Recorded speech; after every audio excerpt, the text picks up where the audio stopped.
Class 10th chapter similar triangle exercise 6.4 NCERT page number 143। कल हमने discuss किया था सिमिलरिटी के लिए कैसे ट्राइंगल्स को सिमिलर किया जाता है, क्या क्या उसकी प्रॉपर्टीज हैं। अब उसी के बाद नेक्स्ट एक्सरसाइज जो उसी एक्सरसाइज का उसी कंसेप्ट का एक्सटेंशन है, एरिया के ऊपर है ये कंसेप्ट।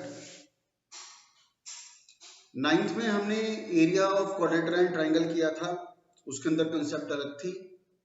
वहां पर भी हमने देखा था कि एरिया था तो वो half into base into height नहीं था, प्रॉपर्टीज बेस था, triangle on same base, parallelogram on same base, medians, इसके ऊपर हमने पढ़ा था। ऐसे ही 10th क्लास में सिमिलर ट्राइंगल में भी एक छोटा सा कंसेप्ट है एरिया ऑफ सिमिलर ट्राइंगल्स। ये कंसेप्ट कहती है कि अगर दो ट्राइंगल सिमिलर हो तो उसमें उनके एरिया का रेशो साइड के स्क्वायर के रेशो के इक्वल होता है।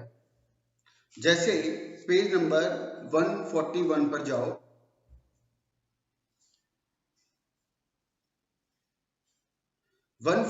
पर सबसे नीचे बॉटम में थ्योरम 6.6 है। इस चैप्टर के सिलेबस की सेकंड थ्योरम है हमारे सिलेबस में। इसका प्रूफ 4 मार्क्स में हमसे एग्जाम में पूछा जाता है। तो थ्योरम यही हमें बताती है कि अगर दो ट्राइंगल सिमिलर होंगे तो उनके एरिया का रेशो कॉरस्पॉन्डिंग साइड के स्क्वायर के रेशो के इक्वल होगा। मतलब पीछे वाले पेज पर देखो 142 पर सबसे ऊपर लिखा है we need to prove that area ABC upon area PQR equal AB square upon PQ square equal BC square upon QR square equal AC square upon PR square. दो ट्राइंगल अगर सिमिलर है तो क्या होगा, उनके एरिया का ratio side के square के रेशो के इक्वल होगा। जनरली सिमिलर ट्राइंगल में हम साइड का रेशो इक्वल कहते हैं, लेकिन एरिया की अगर कंसेप्ट आएगी तो साइड के स्क्वायर का रेशो बोलना होता है। याद रखना, साइड के स्क्वायर का रेशो यूज होता है। तो ओवरऑल एलिजिबिलिटी केवल एक ही है, अगर एरिया का कंसेप्ट लेना है तो ट्राइंगल सिमिलर होने चाहिए। अब वो सिमिलर या तो क्वेश्चन हमें देगा या हम उसे प्रूव करके देंगे कि ट्राइंगल सिमिलर कैसे हुए। उसके बाद हम इस एरिया के कंसेप्ट का यूज कर सकते हैं। तो शुरू करते हैं। एक्सरसाइज 6.4 में आ जाओ। फिर रिपीट करता हूं, अगर एरिया का कंसेप्ट है वो यूज करना है तो ट्राइंगल को सिमिलर होना जरूरी है। इसके अलावा कोई ऐसा क्वेश्चन अगर हमें आ जाए कि ना तो वो सिमिलर हमें दिया हुआ और ना उसको सिमिलर किया जा सकता, तो फिर उसका एक इलाज है half into base into height. यही कंसेप्ट हम 9th क्लास के एरिया ऑफ पैराग्राम एंड ट्राइंगल में भी करते थे। जहां पर उस चैप्टर की अपनी कोई प्रॉपर्टी काम नहीं करती थी, वहां पर हम वही काम करते थे, half into base into height. ये यहां पर भी होगा। सिमिलर ना तो उसने दिया ना उसको किया जा सकता, तो फिर एक ही इलाज है half into base into height. और ऐसे बहुत रेयर हमें एक दो क्वेश्चन बहुत मुश्किल से मिलते हैं। एनसीईआरटी में एक ऐसा क्वेश्चन है। तो पेज 143 पर एक्सरसाइज 6.4 फर्स्ट क्वेश्चन पर आ जाते हैं। क्वेश्चन में दिया हुआ है ये दो ट्राइंगल ABCDEF आपस में सिमिलर है। एरिया का एरियाज हमें दिया गया 64 एंड 1 to 1, एक साइड है दूसरी फाइंड आउट करनी है। अब क्वेश्चन में हमें सिमिलर दिया हुआ है, एलिजिबिलिटी पूरी हुई, एरिया की बात कर रहे हैं तो ठीक है, एरिया की कंसेप्ट लगाने के लिए एलिजिबिलिटी पूरी है, मैं एरिया का कंसेप्ट लगा देता हूं। और कंसेप्ट कहता है ट्राइंगल सिमिलर होंगे तो उनके एरिया का रेशो साइड के स्क्वायर के रेशो के इक्वल होगा। अब साइड के स्क्वायर के रेशो तीनों हो सकते हैं, सबको लेना जरूरी नहीं है, जो हमारी जरूरत हो उसी को लेंगे। जो साइड उसने दिया या जो पूछे उसी का यूज हमें करना चाहिए। तो देखो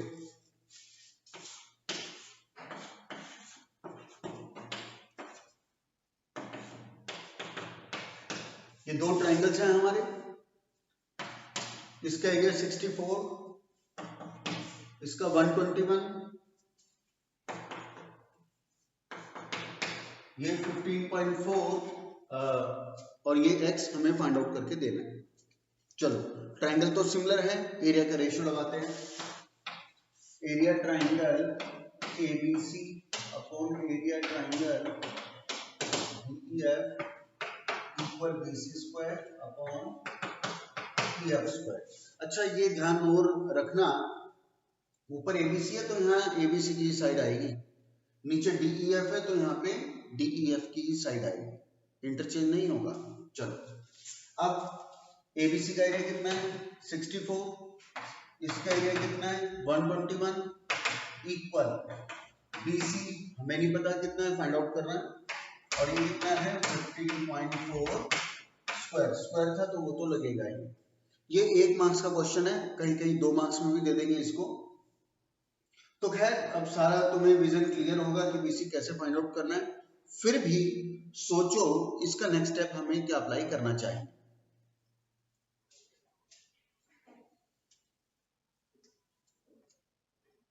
चलो हो सकता है हमारे में से कुछ स्टूडेंट्स ने सोचा होगा 15.4 स्क्वायर है तो पहले 15.4 का स्क्वायर ले लेते हैं, उसके बाद क्रॉस मल्टीप्लिकेशन करके BC आ जाएगा।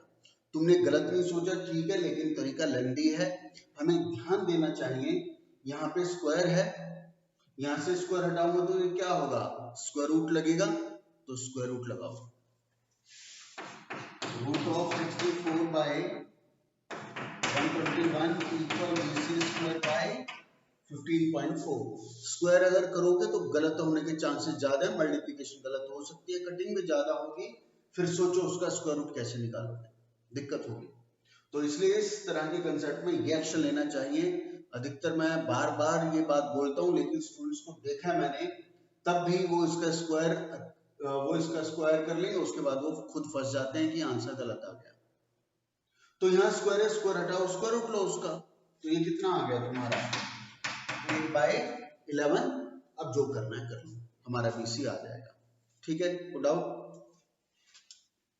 ऐसे ही, और हाँ, जब इस क्वेश्चन का तुम लोग सोल्यूशन लिखोगे तो सबसे पहले लिखोगे since triangle ABC similar triangle DEF given these implies, फिर ये सारे प्रॉपर स्टेप आएंगे, प्रॉपर आप आंसर निकालोगे सेंटीमीटर में। आगे चलते हैं क्वेश्चन नंबर 2।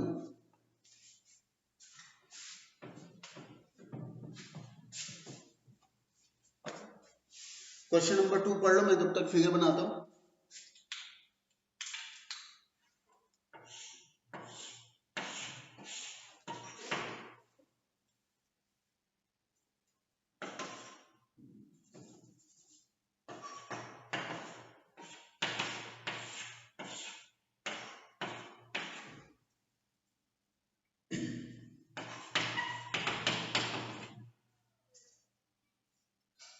चलो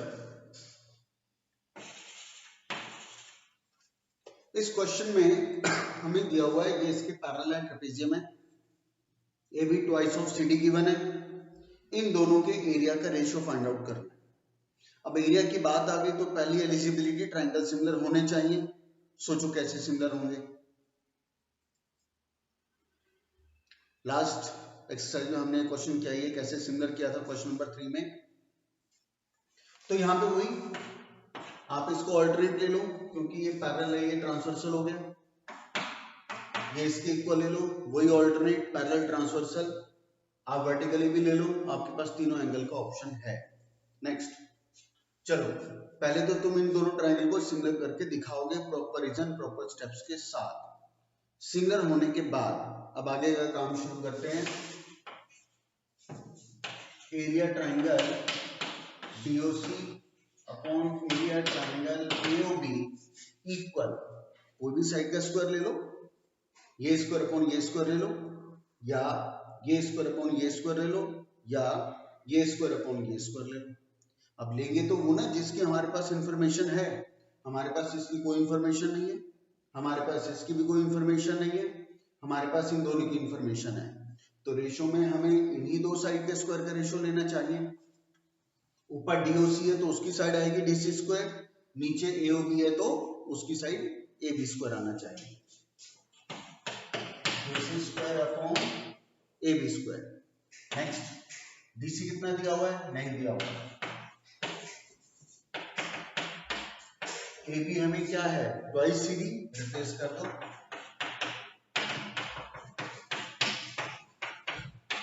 क्या आ गया 1:4। ये भी 1 से 2 मार्क्स का क्वेश्चन आता है, कहीं कहीं किसी स्कूल में 1 का देंगे, किसी में 2 का देंगे।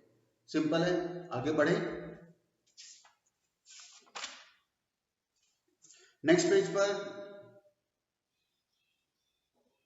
क्वेश्चन नंबर 4 पर आ जाओ पहले। वैसे तो इस एक्सरसाइज में 7 क्वेश्चन है, 7 के 7 क्वेश्चन कभी ना कभी बोर्ड में आए ही हुए हैं। क्वेश्चन नंबर 6 बहुत रेयर आया है, अदरवाइज बाकी के 6 क्वेश्चन कोई भी इनमें ऐसा क्वेश्चन नहीं है जो बोर्ड में कभी ना आया हो। एक से ज्यादा बार तक कोई ना कोई क्वेश्चन आया ही है।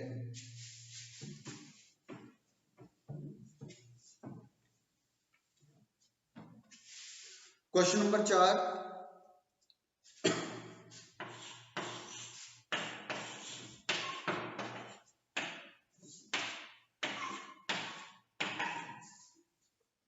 ये हमें 2 बातें बता रहे हैं। एक दोनों ट्राइंगल सिमिलर हैं, चलो, और ये कह रहा है इनके एरिया भी आपस में इक्वल है। इसने हमें कहा इनका एरिया भी इक्वल है। चलो,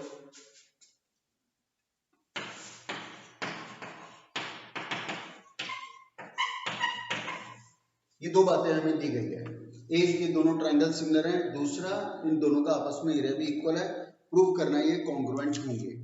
अब कॉन्ग्रुएंस की बात आ गई तो वही 9th वाला कंसेप्ट यूज होना चाहिए इसका, SSS या SAS या ASA, तीनों ऑप्शन हमारे पास होंगे इसमें। तो देख पहले ये हम चेक करते हैं कि क्या तैयारी है। ट्राइंगल सिमिलर है तो इसका क्या मतलब निकलता है, सारे एंगल आपस में इक्वल होंगे। एंगल ए पी के equal, angle B angle Q के equal, angle C angle R के इक्वल। दूसरा, ट्राइंगल सिमिलर है तो साइड के रेशियो भी आपस में इक्वल होंगे, उसको भी यूज कर लेते हैं। या चलो उसको फिलहाल छोड़ो, साइड के रेशियो आपस में इक्वल है, इतना हम ध्यान रखते हैं। AB upon PQ equal BC upon QR equal AC upon PR, ये तीनों रेशियो हमारे पास है। चलो, एरिया की इन्वॉल्वमेंट है तो पहले एरिया का भी यूज कर लेते हैं।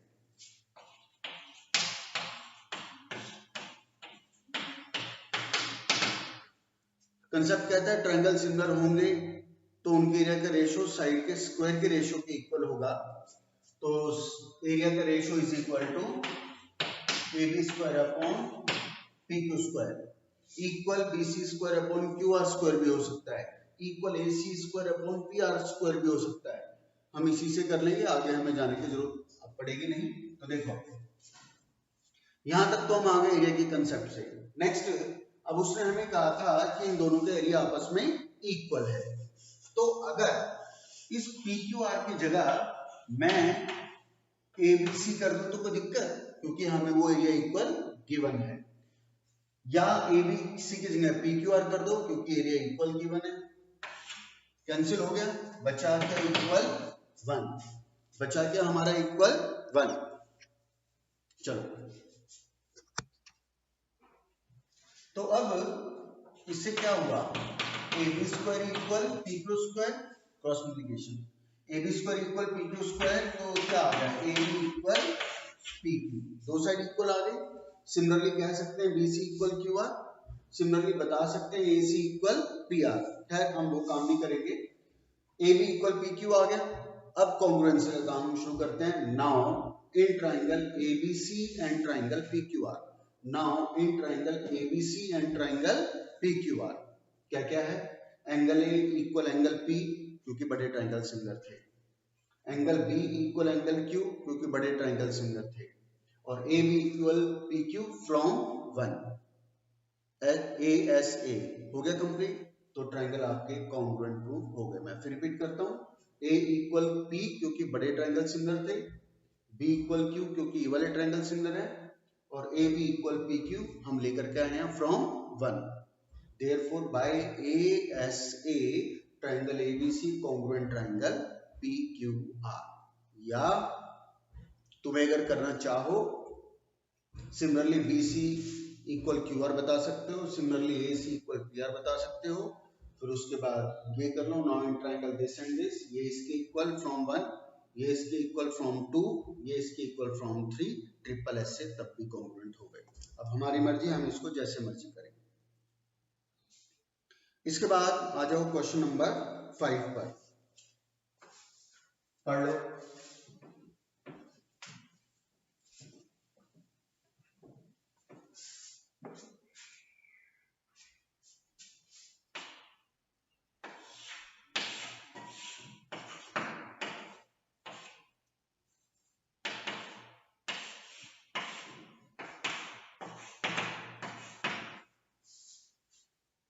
क्वेश्चन नंबर 5, इसमें हमें गिवन है DEF are the mid points of triangle ABC, इसकी साइड्स के तीनों मिड पॉइंट है।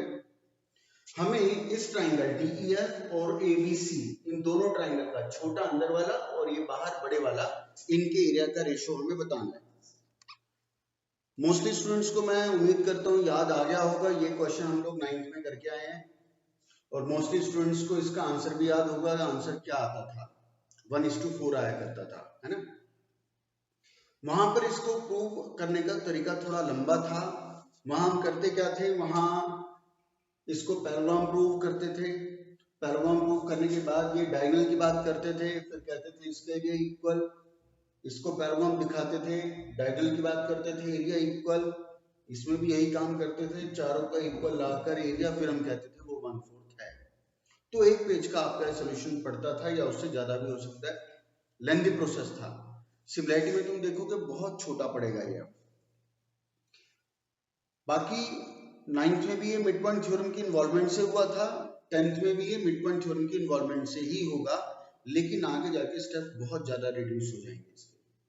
पहले मिड पॉइंट थ्योरम कहती थी कि अगर किसी ट्रायंगल की दो साइड के मिड पॉइंट को ज्वाइन कर दिया जाए तो क्या, तो जो लाइन सेगमेंट बनेगी वो थर्ड लाइन के पैरेलल होगी और उसके हाफ के इक्वल होगी। मैं फिर रिपीट करता हूं, मिड पॉइंट थ्योरम कहती थी ट्रायंगल की दो साइड के मिड पॉइंट्स को ज्वाइन कर दें तो क्या होगा, जो लाइन सेगमेंट बनेगी वो थर्ड साइड के पैरेलल होगी। फिलहाल इसका हमारा कोई यूज नहीं है यहाँ पर, और ये equal to half of BC होगा, ऐसा मिड पॉइंट थ्योरम हमें बताती है। तो इस second concept equal to half of it, हम इससे इसको चलाएंगे। तो जब तुम इसका प्रूफ लिखोगे तो पहले लिखोगे उसमें in triangle ABC, since E and F are the midpoints of AB and AC respectively, this implies EF equal half of BC। Parallel वाली बात नहीं लिखेंगे, उसका कोई यूज नहीं है हमारा। तो मिड पॉइंट थ्योरम से हमने लिखा EF equal half of BC, हमने लिखा EF equal half of BC। अब यहाँ भी साइड की सिमिलरिटी में साइड की इक्वालिटी थोड़ी ना चाहिए, हमें तो रेशो चाहिए। रेशो बना लेते हैं, इसको नीचे लाओ, BC नीचे ले आए, ये बच गया आपका 1/2, ये हो गया number 1। Similarly F and D are the mid points, तो भी क्या होगा, FD equal half of AC, उसको नीचे ले आऊंगा तो वो भी क्या आ गया, FD upon AC equal 1/2, number 2। Next E and D are the midpoint of AC and BC respectively given, तो मिडपॉइंट थ्योरम से DE equal half of AB, और या रेशियो में लूंगा तो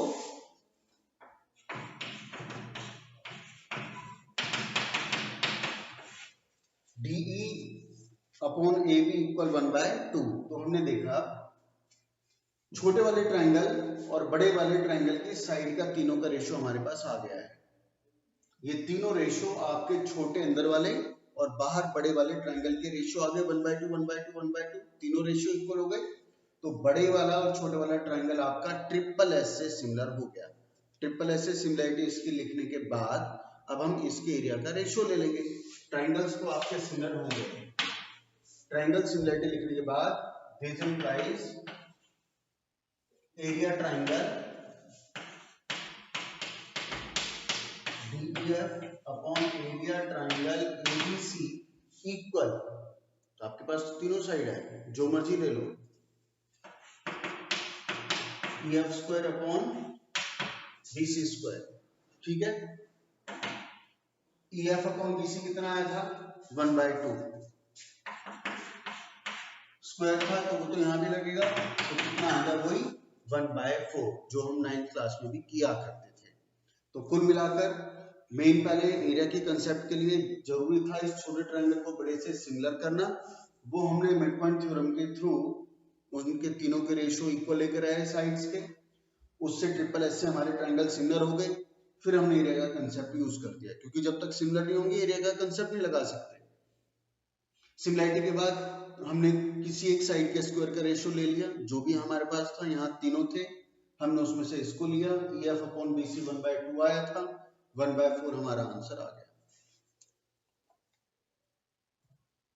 इसके बाद क्वेश्चन नंबर 6 पर आ जाओ, पढ़ो।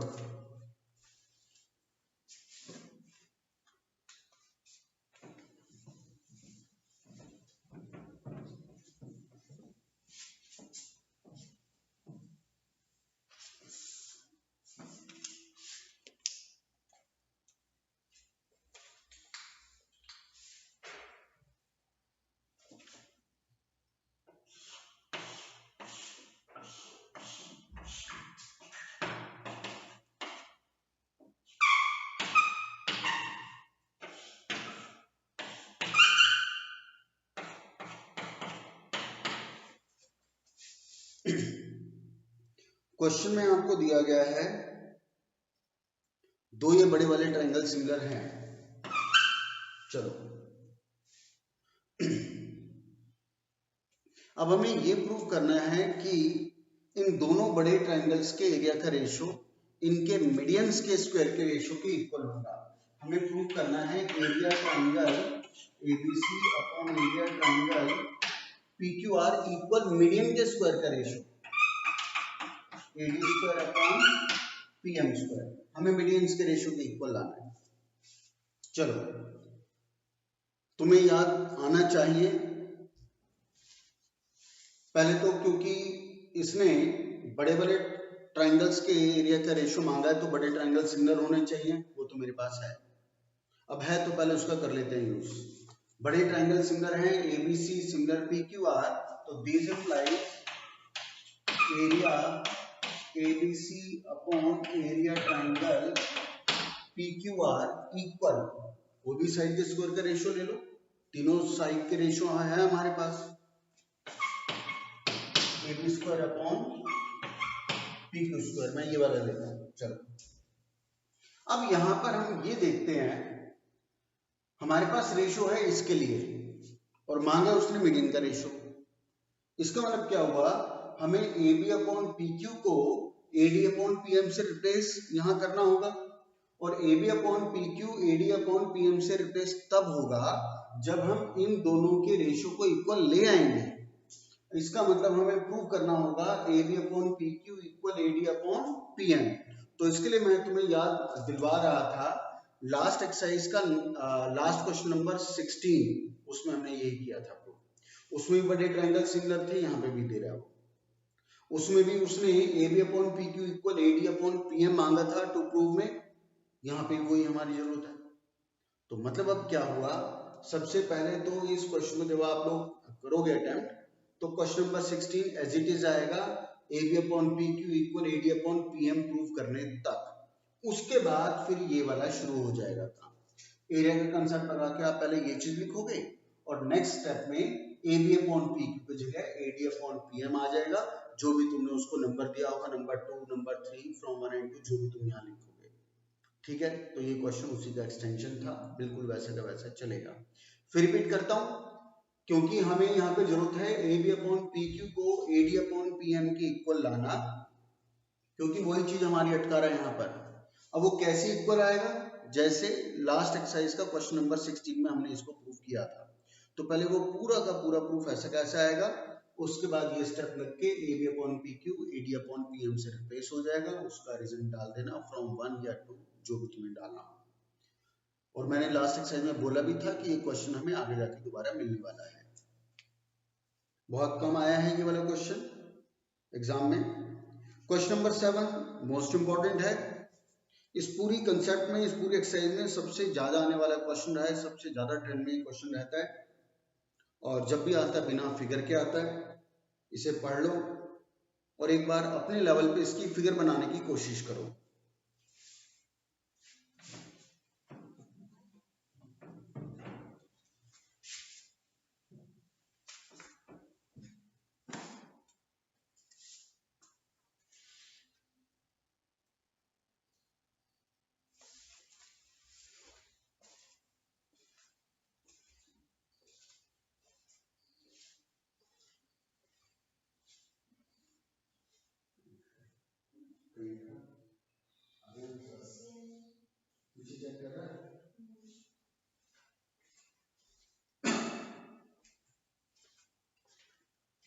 चलो अब देखो तुमने क्या ठीक फिगर बनाई।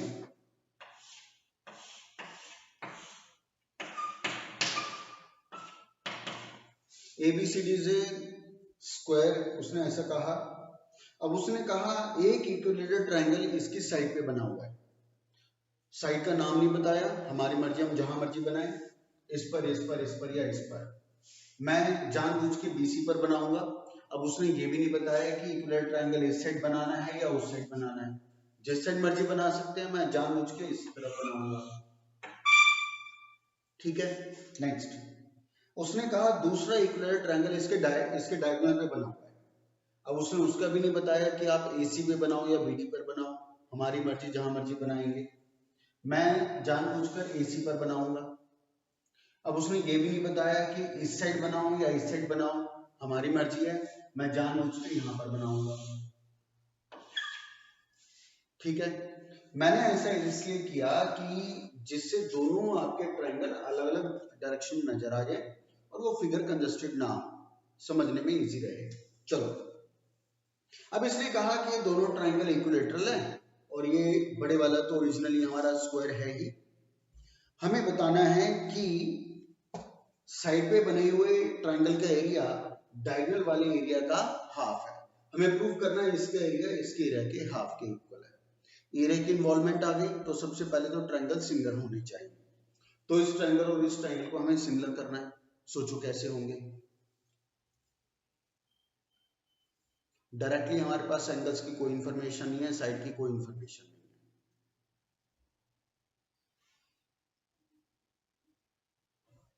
तो देखो दोनों इक्विलेटरल ट्रायंगल है, इक्विलेटरल है तो सारे एंगल 60-60 होंगे। चाहे एंगल छोटा हो चाहे बड़ा हो, एंगल तो उतना ही रहेगा उसका 60 का। तो सारे एंगल 60-60 है, तो सिमिलर तो तुम्हारे फ्री में हो गए।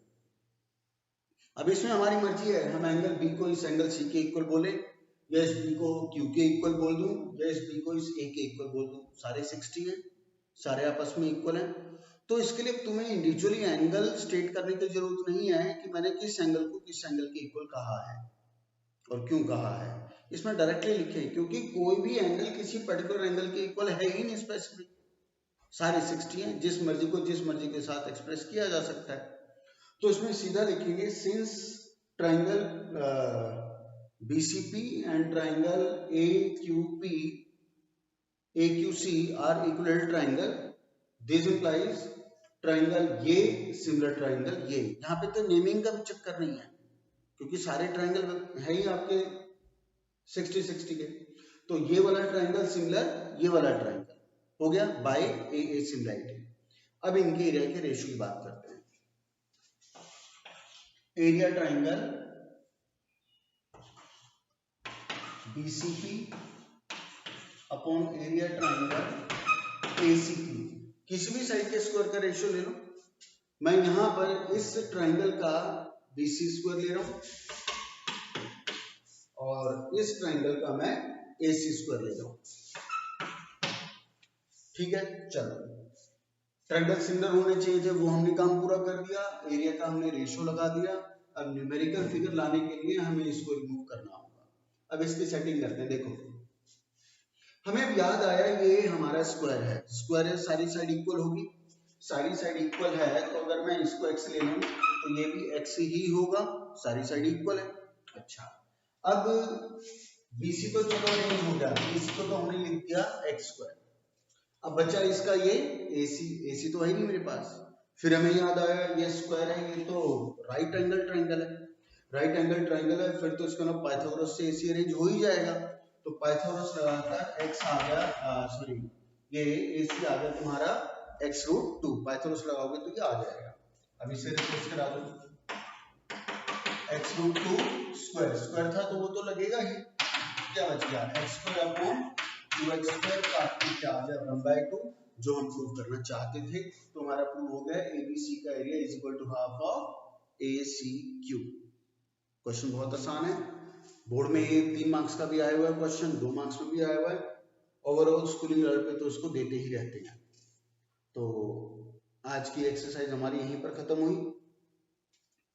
अब लास्ट क्लास का जो कुछ स्टूडेंट्स ने सॉल्यूशन मुझे भेजे हैं, मुझे बड़ी हैरानी होती है। कल की क्लास में मैंने एक बार नहीं कई बार ये बात स्टेट की कि ट्राइंगल को सिमिलर करने के लिए साइड के रेशो एक्सप्रेस करने होते हैं। ये बात पता नहीं लगभग सभी क्वेश्चन में कई बार रिपीट की गई। उसके बावजूद कुछ क्वेश्चंस में, मेनली क्वेश्चन नंबर 12 और 16, उसी में ज्यादातर एसएस लगा था हमारा। उसके बावजूद कुछ स्टूडेंट्स ने उनको सिमिलर करने के लिए साइड को इक्वल एक्सप्रेस किया हुआ है। अगर इतनी बार बताने के बावजूद भी हमारे दिमाग में वो बात एंटर नहीं करती तो दो ही बातें हैं, या तो तुम सीरियस ना तो पहले थे ना अभी हो, और अगर सीरियस हो तो प्रेजेंस ऑफ माइंड की बहुत ज्यादा कमी है। मैं बिल्कुल प्यार से, मेरे को बिल्कुल लालच नहीं है कि मैं प्यार से बोलूं और तुम मेरे पास पढ़ो।